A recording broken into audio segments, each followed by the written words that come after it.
to teach the three-step hitch dropback footwork, we're going to eliminate the first step, which is back at 6 o'clock, and we're going to turn them so that their front shoulder is facing down the field, and start with the crossover, balance, and hitch step.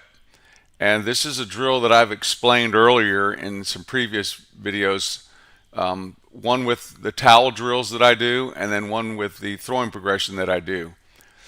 But to teach this, we're going to start with their front shoulder facing down the field in a good top of the drop stance. We're then going to have them take a crossover step,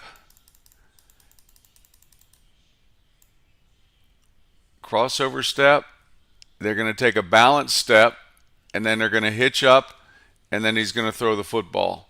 Okay? So we're looking here at the width of his feet when he hitches up. That's the key point here. So what we don't want them to do is we don't want their feet to come together. So when we come back here and we get to the balance step, one of the things I want you to notice that if he was not going to hitch, his foot should be underneath his armpit. But when you do hitch, your foot is outside your armpit or behind your armpit. And the reason for that is, watch when he takes his hitch step up and see where his back foot goes. See how the back foot now is directly under the armpit?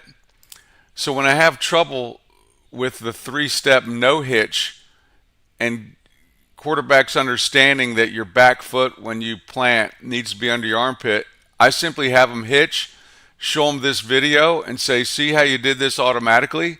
You automatically, when you hitched up, put your back foot under your armpit. Why? Because you knew that in order to push, to generate rotational force, you had to put your foot underneath your armpit, which is underneath your hip, so that then your hips had power and energy to be able to rotate your torso toward the target. So that's one of the techniques I use to show them in the transition from a 3 and a hitch to 3 and no hitch, where their back foot goes, and to convince them that their back foot on a 3 no hitch goes under their armpit. In any case, when you hitch up and you hit this back foot, when the front foot comes forward, we do not want these feet to come together. So you see how this quarterback has done an excellent job of keeping his feet right underneath his armpits. And the reason we don't want those feet to come together is, number one, you'll be off balance. And number two, it's going to take you too long when your feet come close together to get the front foot down, because we can't start the throwing motion until the front foot hits. So when that front foot hits, he's loaded up, and now he can start the throwing motion. So the key thing here is they hit their balance step, which is outside the framework of their body. They're going to take a hitch up, which is push off with their right foot.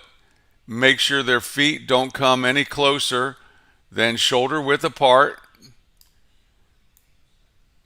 Then he's going to put his foot in the ground, his front foot in the ground, and as soon as his front foot hits, he'll start to throw the football.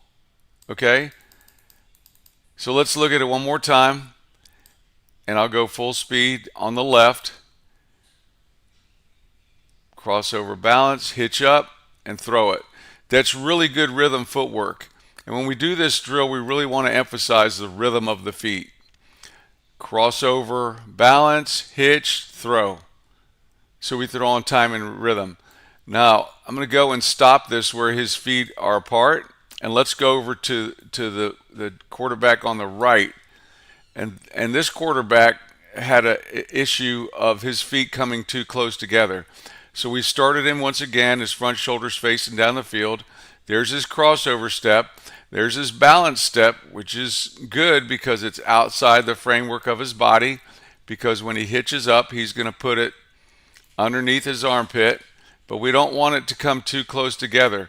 Now, notice that if we stop him at the same position where he's hitching up, he has good posture, but when your feet are this close together, you're off balance, and it's going to take you too long to get your front foot down. remember when we do a hitch step, we're going to throw the longer routes. So the hitch step gives the receiver time to get down farther down the field, like a post, a corner, a fade, those kind of deep routes. But we have to be able to do quick footwork to get that ball out. So I want you to notice how far his front foot has to glide. So if I put an arrow right here, watch how far his front foot has to glide till it can get down. The second thing I want you to notice is notice that his front knee is not bent over the ball of his foot.